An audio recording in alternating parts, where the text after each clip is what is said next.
오늘 마지막 날입니다. 애쓰셨습니다. 고단하실 텐데 그래서 오늘 이 가슴에 손을 한번 좀 얹으시고 가슴에 손 얹으시고요. 이렇게 인사하면 좋겠습니다. 기특해. 칭찬해 주세요. 기특해. 참 잘했어. 우리가 스스로를 칭찬을 잘 못합니다. 칭찬 우리 해드리고 싶었어요. 쉽지 않은, 이게 연초에 굉장히 할 일도 많고 계획도 많은데 쉽지 않은데 이렇게 오셔서 자리를 지켜주시고 또 은혜 받고자 하시니까 너무 참 귀합니다. 제가 지금 예배드리고 있는 곳은 두 곳이에요. 덕소에 한 곳이 있고 의정부에 한 곳이 있는데 덕소에는 이름이 베데스다 성전입니다. 왜 베데스다 성전이었냐면은 거기가 목욕탕 자리였어요. 다른 이유는 없고 목욕탕 자리여가지고 이 베데스다, 지금도 3, 4, 5, 6층이 목욕탕인데 저희가 4층하고 5층을 써요. 지금 3층은 남탕이고 6층은 여탕이에요.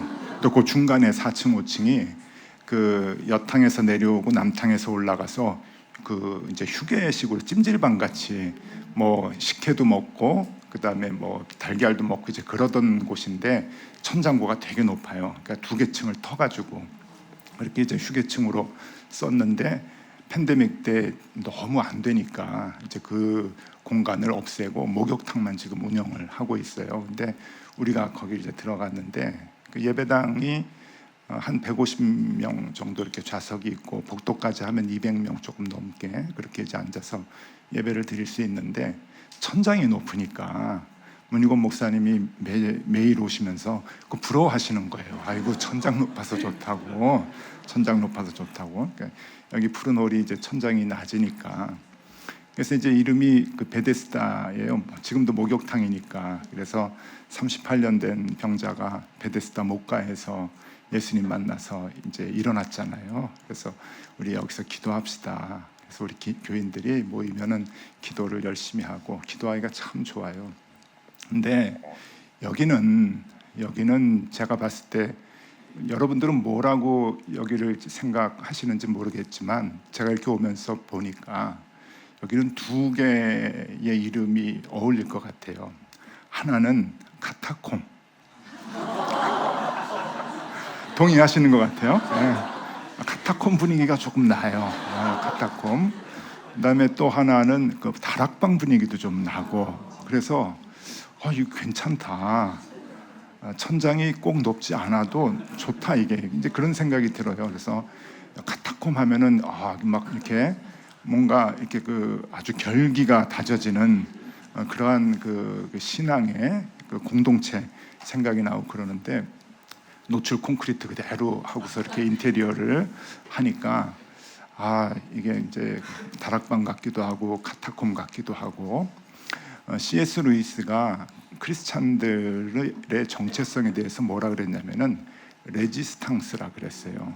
굉장히 의미 있는 말인데 지하 레지스탕스가 크리스찬이다. 그래서 예배 시간을 뭐라고 규정을 하냐면은 하나님의 지령을 받는 시간이라 그랬어요. 저는 그게 너무 좋아요. 지하에서 우리 모여있는 숨어있는 레지스탕스, 그래서 악의 세력을 물리쳐야 되는데 하나님께서 예배 시간마다 지령을 내려주셔서 그 방법으로 사회와 싸워 이기는 레지스탕스다. 그런 거 보면은 이 환경은 딱 맞아요. 지하 카타콤에 이제 숨어서 우리가 이제 힘을 얻고 또 세상에 나가서 세상을 바꾸는 이제 그러한 신앙인들이 되면 좋겠다. 그래서 높은 뜻 푸른 교회 교인들이 다 되면 좋겠다는 생각이 듭니다. 오늘은 제가 처음에 준비했던 말씀하고 조금 바꿨습니다. 고린도전서의 말씀인데 오늘 요한복음 13장의 말씀으로 이제 바꿨는데 이제 마지막 날이에요. 제가 쭉 하루 이틀 이렇게 와 보니까 신년 이제 기도회로 모이긴 했는데 여러분들은 이걸 부흥회로 만드셨더라고요. 그래서 부흥회 마지막 날이니까 하나님 우리 주님하고 세족식을 한번 해보면 좋겠다 생각해서 그 세족식의 말씀을 우리가 같이 나누려고 합니다. 지난 2023년도 고난주간에 이 본문 말씀 가지고 같이 짧게 나눈 적은 있는데 그때 내용하고는 좀 다르고요. 이제 오늘은 그 세족식을 한번 주님하고 하면 좋겠다 하는 생각하고 그동안 월요일부터 어제까지 주신 말씀을 가지고 결단하는 그런 시간이 되면 참 좋겠다 생각을 합니다. 우리가 예수님 따라가고 흉내내려고 애를 많이 쓰지만 할 수 있는 게 거진 없습니다. 오병이어 하시겠어요? 요즘은 누가 감동받아가지고 헌금 많이 하면 그게 오병이어지 그러는데 그런 거 말고 보리떡 5개하고 물고기 2마리, 오병이어, 그죠? 물고기 2마리 그렇게 주면은 5,000명 먹일 수 있느냐? 그거 쉽지 않습니다. 뭐 헌금 많이 해가지고 먹인다 그래도 그러면 물 위에 한번 걸어보실까요? 이거 안 됩니다. 병든 자 고쳐볼까요? 뭐 고친다고 신유은사 받았다고 하는 분들이 간혹 있긴 하지만 뭐 100명이면 몇 명을 고치겠어요? 근데 예수님은 100%잖아요. 다 고치고 고치기만 하나요? 사람들 살렸잖아요. 뭐 어떻게 하겠어요 우리가? 아무것도 못합니다. 풍랑잔잔케 하는 거 못합니다. 그러니까 예수님이 좋아서 예수님 쫓아가고 흉내내려고 해도 할 수 있는 게 아무것도 없어요. 그래서 교회들마다 예수님 닮으려고 하는 거 유일한 게 세족식입니다. 요건 따라서 할 수 있잖아요. 세족식. 그래서 임직식 할 때 선배 장로님들이 후배 장로님 혹은 목회자가 장로님한테, 또 부부 세미나 할 때 남편이 아내 발을 붙들고, 또 수련회도 하면은 선생님들이 아이들 발 닦아주고, 우리 이번에도 단기 선교 가서 아프리카 애들 닦아줬는데 내용도 모르고 그냥 닦아주니까 애들이 막 엉엉 울어요. 한 놈이 우니까 신화 조카가 막 나가지고 도미노 현상으로 다 울어가지고 울음바다 된 거 찍어가지고 왔는데 아주 감동이었어요. 세족식은 그 자체로 감동이 있어요. 그래서 수련회를 하든 세미나를 하든 마지막 부분에 이제 세족식을 이제 많이 하는데, 세족식을 왜 할까 생각해 보면은 대부분 다 한두 가지로 생각해요. 낮아져라, 섬겨라, 사랑해라, 헌신해라, 이제 그렇게 얘기를 하는데 맞아요. 그게 가장 큰 이유죠. 왜냐하면은 예수님이 예루살렘에 들어가는 그 길까지 뒤에서 제자들은 쌈박질했잖아요. 누가 더 크냐 그러고, 또 치맛바람으로 어머니는 당신이 왕이 되면은 영의정 우의정 세워달라고 얘기도 하고 막 그랬으니까 제자들은 계속 누가 높으냐에 관심이 있었어요. 세족식을 하는 이 최후의 만찬의 순간에까지 이제 그랬단 말이에요. 그러니까 예수님께서 이 세족식을 통해서 낮아지고 섬기라고 하는 것은 당연한 것이죠. 그거는 당연한 건데, 그런데 더 깊은 의미가 또 하나 있어요. 그것이 어디에서 나오는가 하면은 이 예수님과 베드로의 대화에서 그 이유를 찾아볼 수가 있는데 13장 7절입니다. 요한복음 13장 7절에 이렇게 얘기를 하셔요. 너는 이 의미를 지금은 알지 못하고 후회할 것이다. 아니, 베드로가 아무리 무식하다 그래도 세숫대야를 떠놓고 발을 닦아주는 게 남을 섬기라고 하는 걸 누가 모르겠어요. 근데 예수님께서 너는 아직 모른다. 그러면 이제 요 말에 이제 의미를 우리가 알아야 돼요. 아, 이게 더 깊은 의미가 또 하나 있구나라고 하는 것을 이제 알아야 되는데, 예수님하고 제자들하고의 생각이 그때는 완전히 달랐거든요. 아까도 얘기했지만 이 자리까지, 최후의 만찬 자리까지 제자들은 계속 이제 이제 뭐라 그러나요? 싸움을 하는 거예요. 누가 더 높으냐? 이게 이제 실전이 다가왔는데 로마 군인하고 한판 붙어가지고 실권을 잡으면은 이제 공을 세운 사람에게 자리를 주는데 누가 더 높은 자리를 갖느냐, 이제 그거 가지고 온통 관심을 갖고 있는데, 예수님은 이제 다음 날 십자가를 지신단 말이에요. 그러니까 죽음에 대한 생각을 하시는 거죠. 요 뒤에 바로 이제 겟세마네 동산에 가서 피가 땀이 되도록, 땀이 피가 되도록 이렇게 이제 기도를 하시는데, 그런 그 상황 가운데서 마지막 식사이잖아요. 그러니까 예수님은 그 마음을 가지고 있는데 제자들하고는 완전히 생각이 다르죠. 그런 가운데서 그 세족식을 하려고 하는데 제자들이 잘 모르니까 너희는 이 뜻을 잘 모를 것이다. 그리고 나중에 알 것이다. 라고 하는 말씀을 이제 하십니다. 세족식을 이해하기 위해서 우리는 한 두 가지 그 문화를 좀 이해를 해야 되는데, 중동의 그 식사 문화는 우리가 알죠.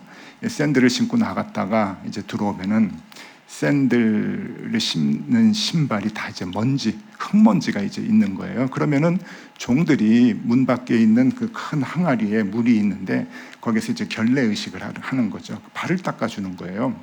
이 왜 발을 닦는가 하면은 이게 밥 먹는 거하고 이제 연결이 되거든요. 이 그 중동 사람들의 밥 먹는 것은 지금도 이제 많이들 그렇게 하는데 그냥 바닥에 양탄자 깔아놓고 비스듬히 누워서 먹습니다. 그러니까 지금 예수님하고 12제자하고 13명이 둘러앉아서 먹으면, 여러분 최후의 만찬 누구죠? 이제 그림 있잖아요. 그거는 잊어버리셔야 돼요. 그것 때문에 우리가 너무 오해를 많이 하는데, 그런 그림은 잊어버리시고 그냥 이렇게 둥그렇게 비스듬히 앉아서 누워서 밥을 먹게 되면은 내 입이 옆 사람 발하고 굉장히 가까워요. 대부분 그래요. 가족들이 모여서 먹어도 그래요. 되게 3대가 산다 그러면은 손주들, 할아버지 뭐 이렇게 다 섞여가지고 앉아가지고 비스듬히 누워서 이렇게 막 찍어 먹고 손으로 먹고 이제 그러는데, 내 입이 옆 사람 그 발하고 매우 가깝기 때문에 그래서 발을 닦아주는 거예요. 그러면 이제 그 발을 닦아야 되는데 누가 발을 닦느냐? 종이 주인을 닦는 거죠. 장유, 유서. 그리고 아들이 아버지를 닦아주고, 제자가 선생님을 닦아주고, 후배가 선배를 닦아주는 거예요. 근데 오늘 보니까 예수님이 직접 밥을 먹다가 이제 닦은 걸 보니까 이게 제자들이 안 닦았어요. 그렇죠? 안 닦았어요. 그러니까 이 밥을 먹을 때 신경전이 대단했을 것 같아요. 다들 막내한테 시선을 주지 않았을까 싶어요. 요한한테 이렇게 째려보고 속으로 저 녀석 저거 군기 빠졌네. 빨리 세숫대야 가져와가지고 형님도 발 닦아줘야 되는데 안 닦고 가만히 앉아 있으니까 아마 그런 시선, 신경전이 막 왔다 갔다 그렇게 불꽃이 튀지 않았을까 이렇게 생각이 드는데, 이게 이제 아랫사람이 윗사람에게 발을 닦아줘야 되는데, 요한이 그때 세숫대야를 가져와서 발을 닦았다. 그럼 이건 끝나는 거예요. 자기는 영의정 못 돼요. 그죠? 좌의정, 우의정도 못 되는 거예요. 판소도 못 돼요. 왜냐하면 나는 아랫사람입니다 하는 걸 자기가 드러내는 거니까. 그러니까 아마 안 했을 것 같아요. 또 이제 그 중동의 발 문화를 조금 아셔야 되는데, 지난 2010년도에 그 이라크 전쟁이 끝났어요. 극적으로 이제 끝나고 난 다음에 그 당시에 전쟁을 했던 미국의 대통령이 조지 부시 아들이죠. 아주 좀 이렇게 활달하고 뭐 보여주기 좋아하고 이제 그런 성격인데, 전쟁이 끝나자마자 바그다드를 가겠다 그랬어요. 그래서 참모들이 다 말렸어요. 아직 위험합니다. 바그다드 가면 안 됩니다. 그랬는데 참모들의 만류를 뿌리치고 고집이 세가지고 갔어요. 가가지고 바그다드에서 기자회견을 했습니다. 근데 기자회견을 하다가 아주 큰 봉변을 당했죠. 아마 기억하실 거예요. 알자이디라고 하는 이라크의 젊은 기자가 기자회견 도중에 신발을 벗어 던졌어요. 이게 큰 사건이었어요. 신발을 벗어 던졌는데 한쪽을 벗어 던지고 또 한쪽을 벗어서 2개를 던졌어요. 2번 던진 거예요. 그러니까 2번을 던질 때까지 경호원들이 제재를 못했다는 게 큰 이슈가 됐어요. 굉장히 큰 사건이죠. 여러분, 이렇게 하면은 가서 잡아야 되는 거예요. 덮쳐가지고. 근데 2개를 벗어서 차례로 던질 때까지 경호원들이 제재를 못했다?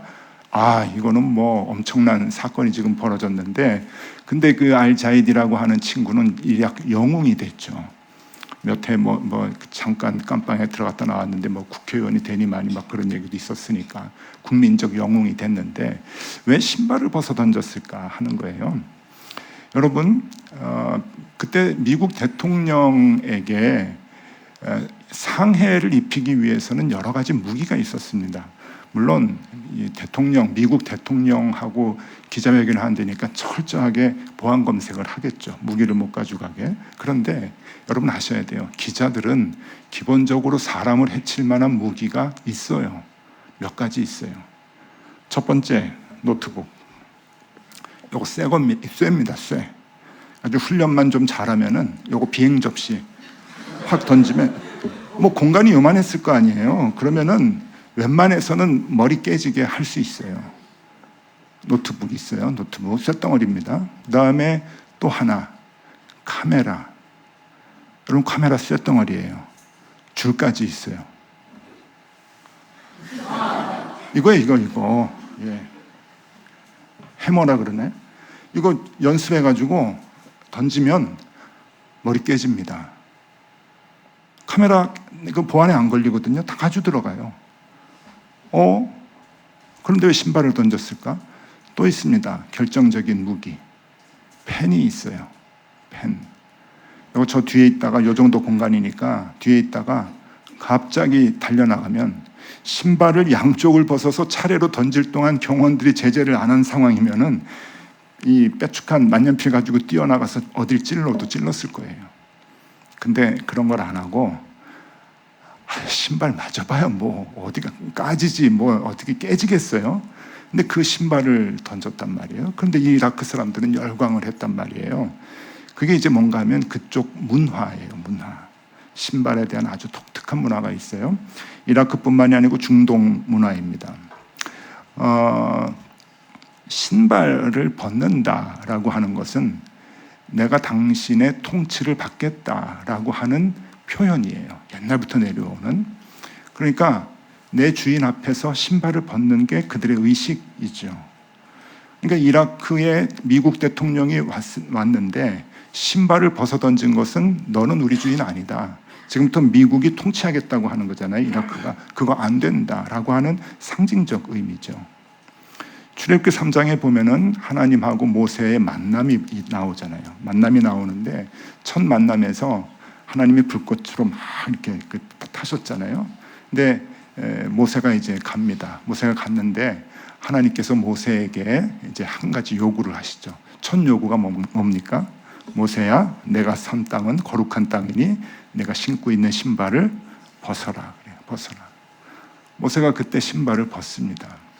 여러분 모세를 가만히 보면은요, 모세의 삶이 신발을 신고 있을 때하고 하나님 앞에서 벗었을 때하고 그게 전반부하고 후반부하고 나뉘어져요. 그래서 신발을 벗고 난 뒤에 모세가 하나님을 거역하지 않아요.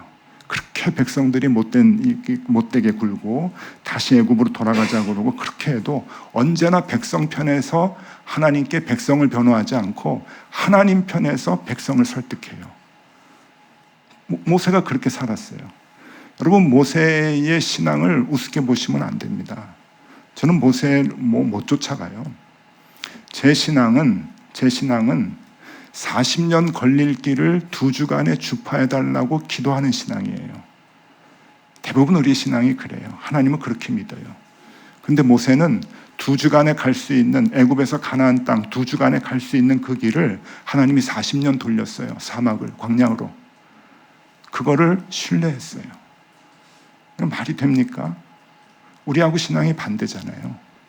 능력의 하나님, 전지전능하신 하나님, 하나님은 40년 갈 길을 2주간에 나를 데려가실 수 있죠. 데려가 주세요. 우리는 그렇게 하나님께 간구하지만 40년 동안 2주간 갈 길을 40년 동안 꼬이게 하면은 분노가 일잖아요.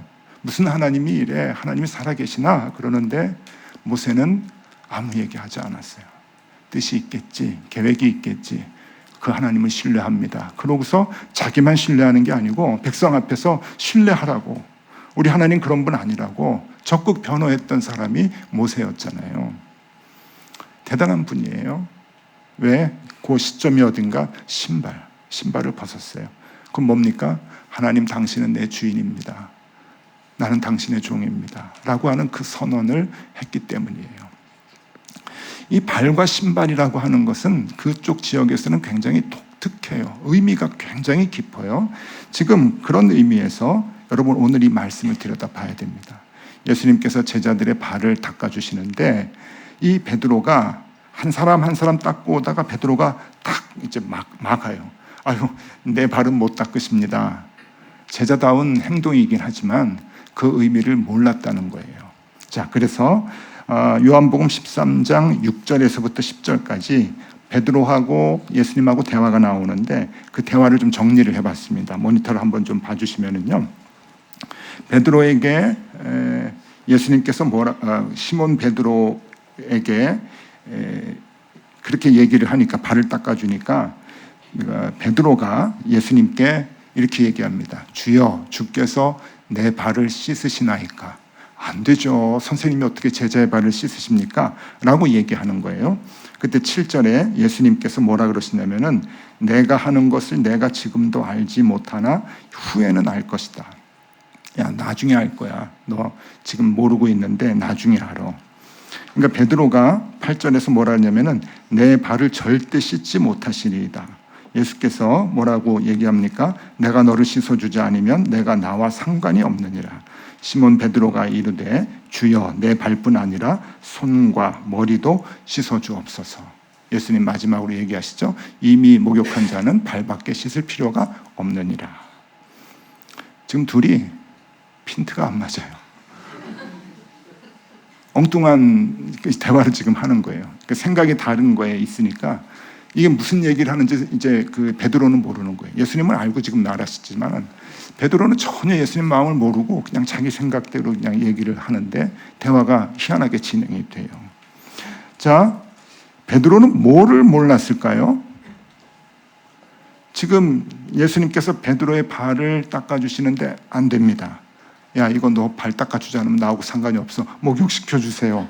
뭐 이딴 소리만 하는데 이게 지금 왜 이렇게 핀트가 이게 안 맞을까? 여러분, 베드로는 예수님의 지금 발 닦아주시는 행위를 몰랐어요. 그냥 섬김, 그리고 낮아져라. 너희들 쌈박질하지 말고 사랑해라 라고 하는 정도로만 알았어요. 그러니까 막는 거죠. 알았어요, 예수님. 우리가 잘못했어요. 지금 그 정도의 이야기거든요. 그런데 예수님은 그 말이 아니었죠. 요한복음 21장 18절에 그 답이 나오는데 이렇게 말씀하십니다. 우리 이거 같이 한번 읽어볼까요? 내가 진실로 진실로 내게 이르노니 내가 젊어서는 스스로 띠뛰고 원하는 곳으로 다녔거니와 늙어서는 내 팔을 벌리리니 남이 내게 띠띠우고 원하지 아니하는 곳으로 데려가리라. 심각한 말씀을 하시죠. 우리는 이 말씀에 대한 뜻을 이미 잘 알고 있습니다. 이것은 베드로가 앞으로 순교자가 될 것이다 라고 하는 것을 예언을 하는 거죠. 너 젊었을 때 네가 하고 싶은 거 다 하고 다녔지, 네가 하고 싶은 거 다 돌아다니고 저기까지 왔지, 앞으로 네 손과 발이 그러지 못할 거야. 너는 순교당할 거야 라고 하는 것을 얘기하는 거예요. 늙어서 내 팔을 벌리리니 남이 내게 띠띠우고 원하지 않은 곳으로 데려가리라. 지금까지 잘 다녔다, 이제는 아니야. 너 원하는 곳으로 다니지 못해. 이제 그 얘기를 지금 하고 계시는 거죠.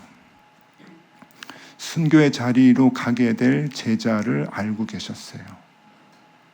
그리고 연민의 마음을 갖고 있는 거죠. 그 순교의 자리까지 뭐가 갑니까? 발이 가는 거예요. 그 발을 지금 예수님이 닦아주고 계시는 거죠. 단지 섬겨라, 쌈박질하지 말고 사랑해라, 그게 아니라 너 앞으로 어디로 가야 되는지 알아? 너 지금 잘 몰라. 나중에 알 거야. 그 길을 너 걸어가는데 잘 가야지. 발 닦아줄게.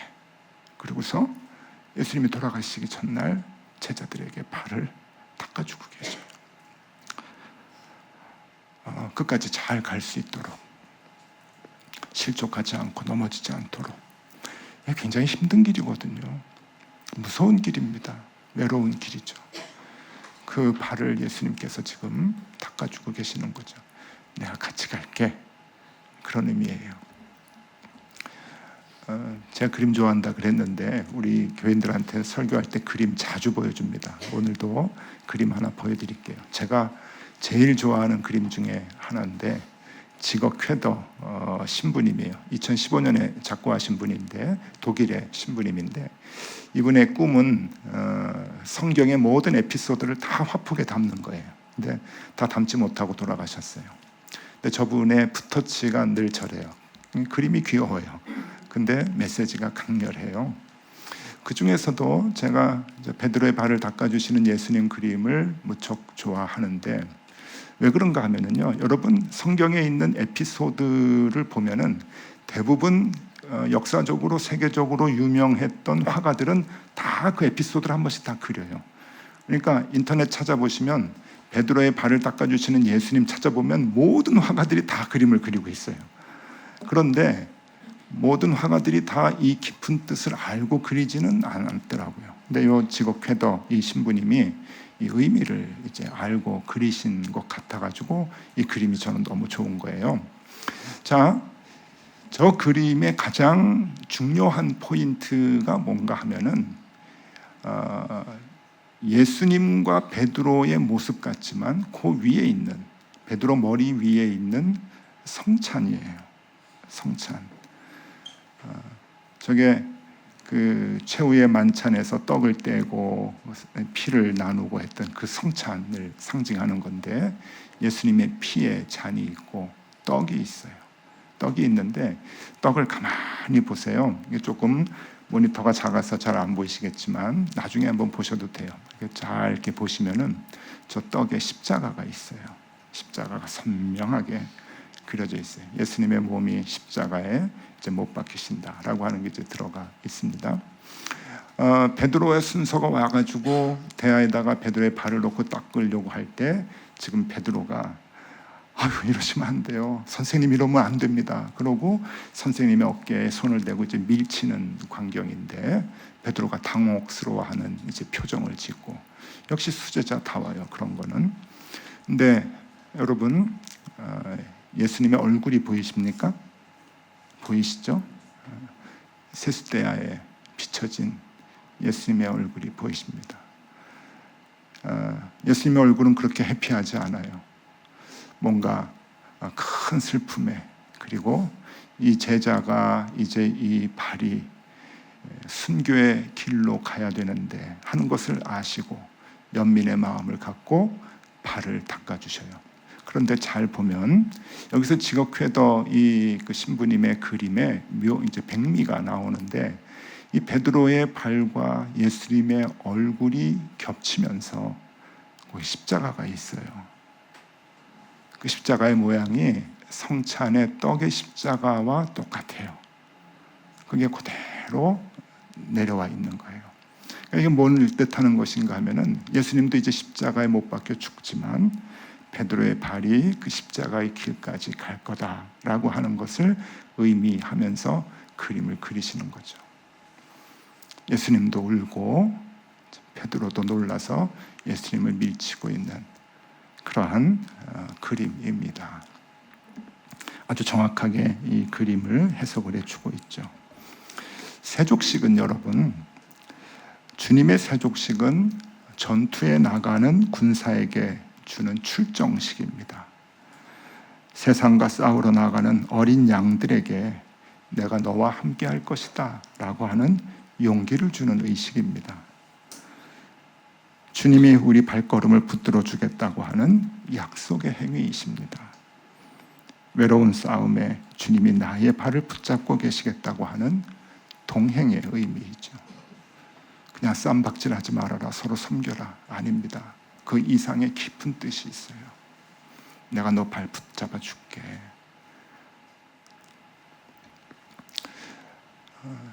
유혹이 많아요. 살다 보면은 목회자에게도 유혹이 많죠.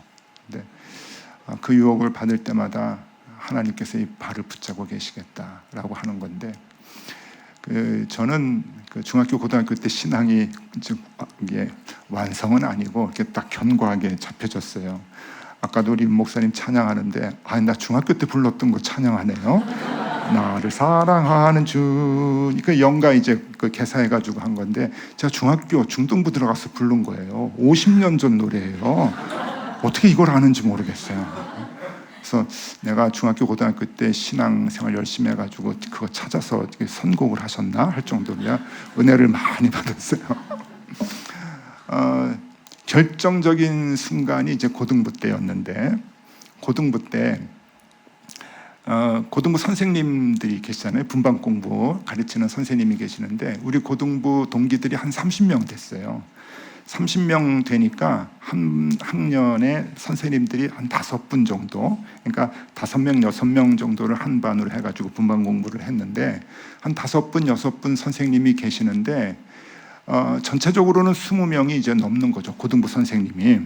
그런데 여러분 그게 있어요. 애들이 좋아하는 선생님이 계시고 애들이 별로 좋아하지 않는 선생님들이 계셔요. 그런데 애들이 제일 안 좋아하는 선생님이 1학년 때 저희 담임이셨어요. 왜 안 좋았는가?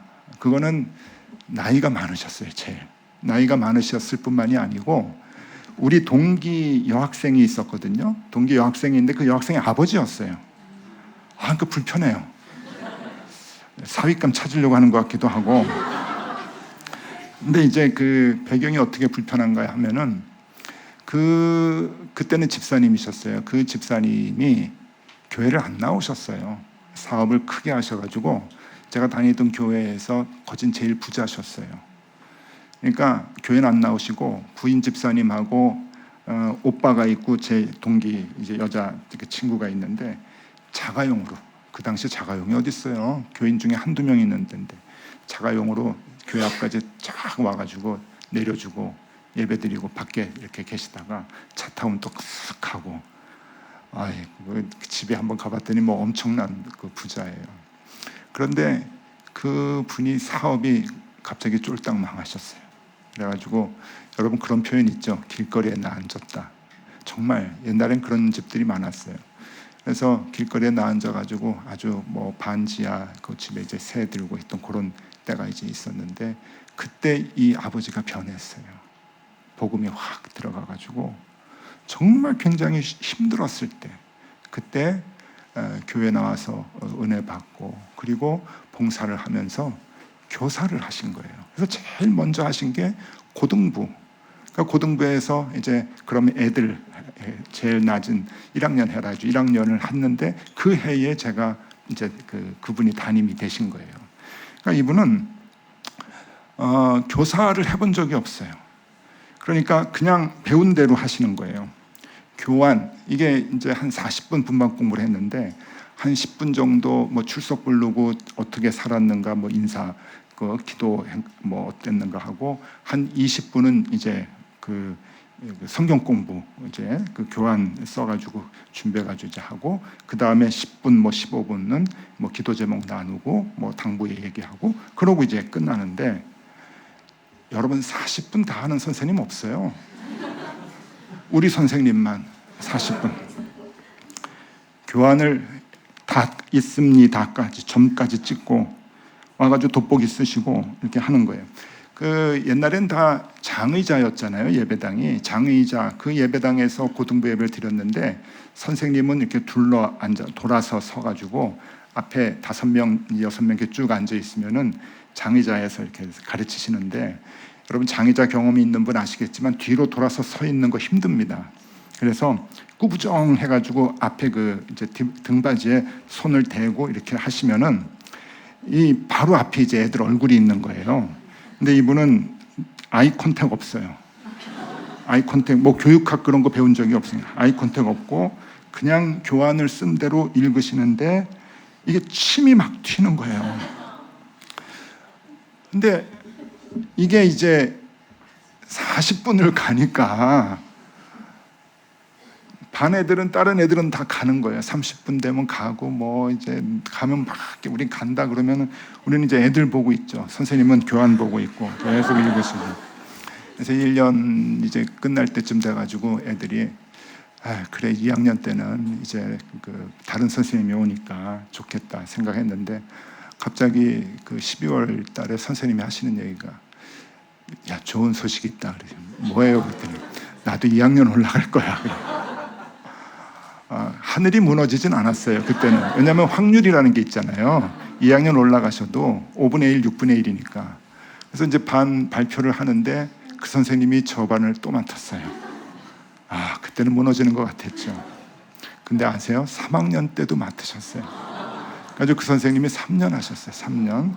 그 선생님의 이 침세례를 제가 3년을 받으면서 고등부를 다녔는데, 애들은 뭐 20분, 30분 되면 간다 그러고, 어떤 반들은 뭐 날 좋으면 밖에 나가서 한다고 그냥 분반 공부 시간에 나가고, 또 인기 좋은 선생님들은 누구냐면은 떡볶이 사주시는 분, 짜장면까지 사주면 뭐 그건 왔다죠, 왔다.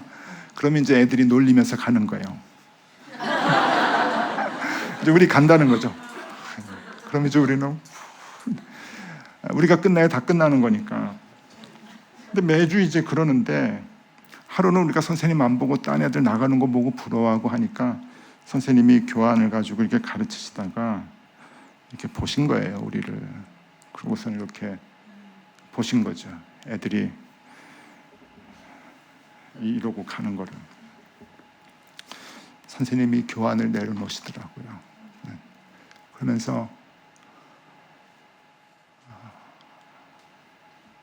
뭐라 그러셨냐면은, 제가 잊혀지질 않아요. 미안하다. 미안하다. 나는 너희들에게 떡볶이 사줄 돈이 없다. 제가 나중에 이제 그 나이가 지났거든요. 제가 그 나이가 지났는데, 나중에 생각해 보니까 그때 선생님이 아이들에게 그 얘기 하실 수 있는 게 쉬운 일이 아니었어요. 굉장한 용기가 필요했던 말인데, 자존심도 있어야 됐고. 근데 그 얘기를 하신 거예요. 미안해. 나는 떡볶이를 사줄 수가 없단다. 그러면서 하시는 말씀이, 너희들 다 알잖아. 친구니까 다 알죠. 친구 아버지니까. 너희들 다 알잖아. 집사님 망한 거. 알죠? 쫄딱 망한 거. 미안하다. 지금도 친구들이 전화해. 같이 하자고. 뭔가 같이 하자고. 자꾸 전화가 오나 봐요. 너 그렇게 살지 말아라. 같이 한번 해보자. 그러면 조금이라도 일어날 수 있잖아. 자꾸 전화를 하는데, 그 집사님 저희한테 뭐라 그러시냐면은, 벌써 돋보기 안으로 눈물이 글썽글썽 하시죠.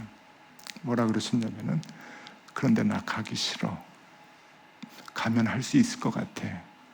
그런데 가기 싫다. 나는 너희들이 좋아.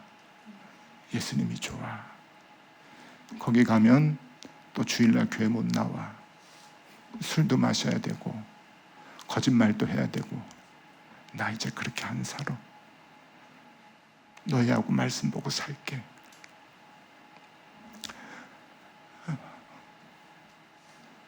제가 그 선생님한테 3년을 배웠어요. 저는 지금도 얘기합니다. 기독교 4대 집안에서 나하고 컸지만 우리 부모님 때문에 하나님 보지 않았어요. 우리 부모님한테는 조금 죄송한데, 물론 부모님의 공이 있어요. 어렸을 때부터 저를 손을 붙잡고 부흥회 가고 예배당 가고 한 것은 감사하지만, 결정적으로 저에게 예수 그리스도를 보게 해주신 분은 우리 선생님이셨어요. 저는 지금도 교회 학교가 참 소중하다고 봐요. 선생님의 역할은 어마어마하게 소중해요. 여기도 교회 학교 선생님이 계실 텐데, 여러분의 역할은 정말 엄청난 겁니다. 그 선생님은 3년 동안 예수 그리스도를 우리에게 보여주셨어요. 그리고 말씀의 모습을 우리에게 살면서 보여주셨어요. 나중에 그 집사님은 이제 안수 집사가 되고, 그리고 장로님이 되고, 나중에 그 교회 사무장 장로님 하시다가 이제 돌아가셨죠. 부딪힐 수 있을까? 제가 고등학교 때 신앙이 다 이렇게 견고해졌다 그랬잖아요. 지금도 유혹이 많이 와요. 목회하니까 유혹이 없을 것 같죠, 목사들은. 근데 유혹이 더 많아요. 더 많아요. 이번에 교회 옮길 때도 얼마나 유혹이 많았는지 몰라요. 눈 한번 딱 감으면 편안하게 이사했을 텐데 우리 고생 무지하게 했잖아요. 그거 이겨내려고 쉽지 않았어요. 근데 그때마다 우리 선생님 생각나요. 가르쳐 주셨던 거. 나 다시 가면은 다시 일어날 수 있을 것 같아. 그런데 싫어. 싫어. 난 너희들이 좋아. 예수님이 좋아. 지금이 제일 행복해. 그 유혹을 우리가 이겨낼 수 있는 것, 주님께서 우리의 발을 붙잡아 주시기 때문에 그런 거죠. 붙잡아 주시기 때문에. 어려서 가족이 많았어요. 저희는 14명 식구가. 제일 적었을 때가 14명이었어요. 저희는 집의 문을 잠그고 자본 적이 없어요. 여름이든 겨울이든. 이 14명, 많을 땐 16명이었는데 16명이 현관에 신발짝 세어보세요. 32개가 있는 거예요. 그럼 도둑놈 들어오다가 못 들어와요. 어딜 들어와. 막 신발이 32개가 있는데. 그러니까 우리는 늘 편하게 문을 열고 이렇게 잠자고 도둑 한 번도 안 맞았어요. 그런데 제 고모가 4명이 있었어요. 고모가 4명인데 막내 고모는 나이 차이가 별로 안 났어요. 그래서 고모가 중학교, 고등학교 이렇게 고모들이 다니는 걸 다 보고 이제 그랬는데 항상 심부름 저한테 시켰죠. 옛날에는 고모들이 고등학교 졸업하고 뭐 대학 졸업하고 취직을 할 때 이력서 사오라 그랬어요. 이력서를 문방구에서 팔았어요. 요즘 젊은이들은 이제 워딩 해가지고 멋있게 이제 사진도 좀 뽀샵도 하고 이제 그러는데 옛날에 그런 게 어디 있어요?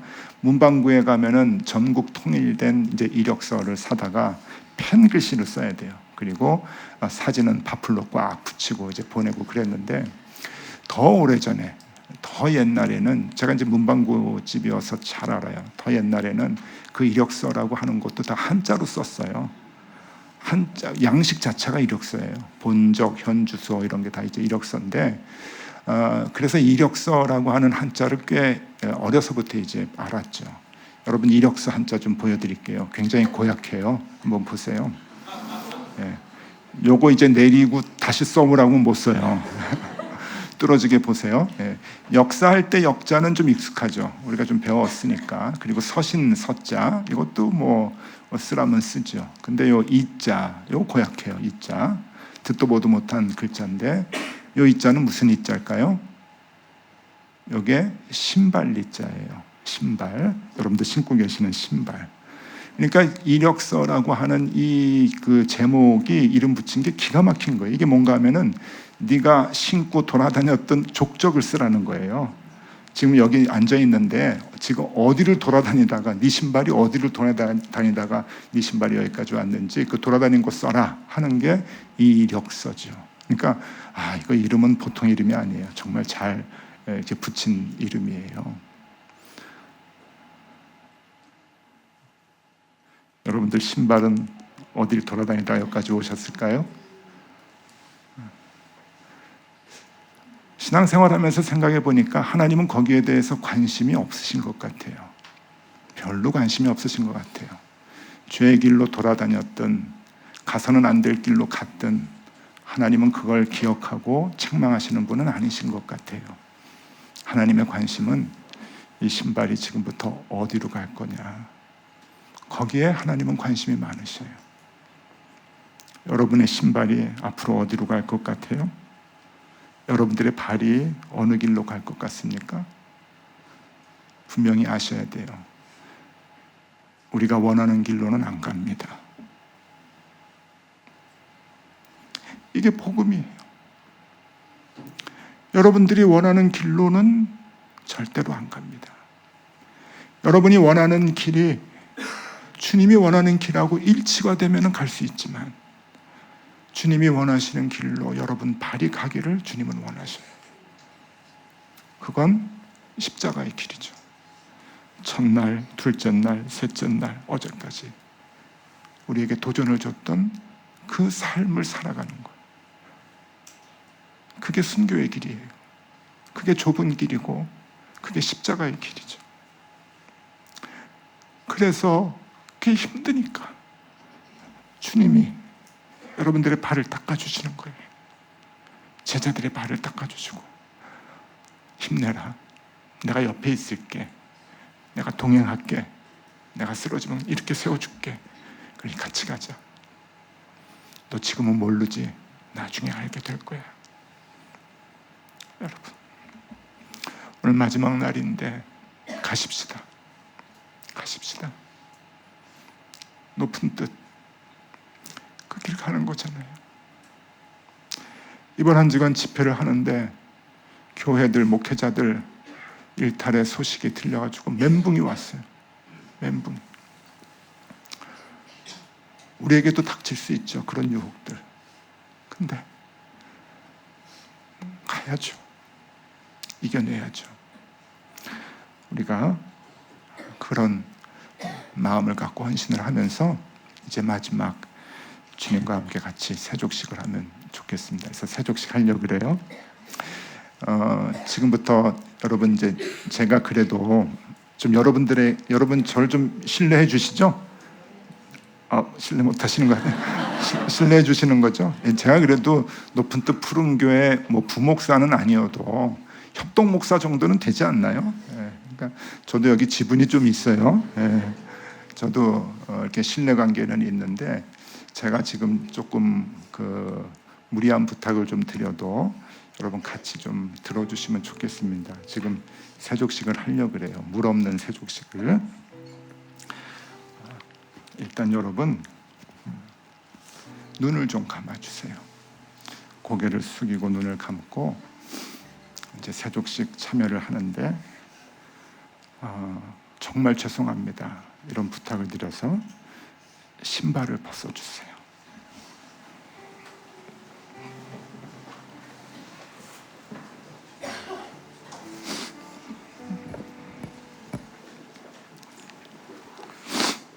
신발을 벗어주시고요. 여러분들의 무릎을 붙여주시고 그 다음에 발끝, 엄지발가락을 같이 이렇게 좀 붙여주세요. 눈은 꼭 감으시고요. 지금 여러분들이 앉아있는 곳은 푸른 홀이 아닙니다. 지금 여러분들이 계시는 곳은 예수님이 제자들의 발을 씻겨주던 현장입니다. 제자들의 뒤편에서 멀찍이 여러분 앉아있는데 예수님이 제자들 발을 한 사람 한 사람씩 씻겨주다가 그 뒤에 쭈그리고 앉아있는 여러분들을 예수님이 보셨네요. 그리고 그 세숫대야를 가지고 여러분들 앞에 예수님이 걸어오십니다. 그 예수님을 여러분들이 느끼시면 좋겠습니다. 고개를 들지 못하고 있는 나에게 주님이 세숫대야를 내 발 앞에 놓으시고 지금 내 발을 잡으셨습니다. 그리고 한쪽을 세숫대야 안에 넣고 계십니다. 다른 한쪽을 또 세숫대야에 넣으셨습니다. 주님이 여러분의 발을 물로 닦아주십니다. 그런데 예수님의 어깨가 자꾸만 들썩이십니다. 예수님이 내 발을 닦아주시면서 울고 계시네요. 앞으로 이 발이 어떤 길로 가야 할지를 주님이 아시는 것 같습니다. 예수님은 내 발을 닦으시면서 나를 위해 기도를 하고 계십니다. 주님의 길로 잘 갈 수 있도록 끝까지 실족하지 아니하고 십자가의 길을 잘 걸어갈 수 있도록 낮은 길, 좁은 길을 성공적으로 걸어갈 수 있도록 주님은 기도하며 내 발을 닦아주고 계십니다. 여러분 지금 이 시간 그 주님의 손길을 느끼시기 바랍니다. 내 발을 붙잡고 계시는 그 주님의 손의 온기를 느끼시기를 바랍니다.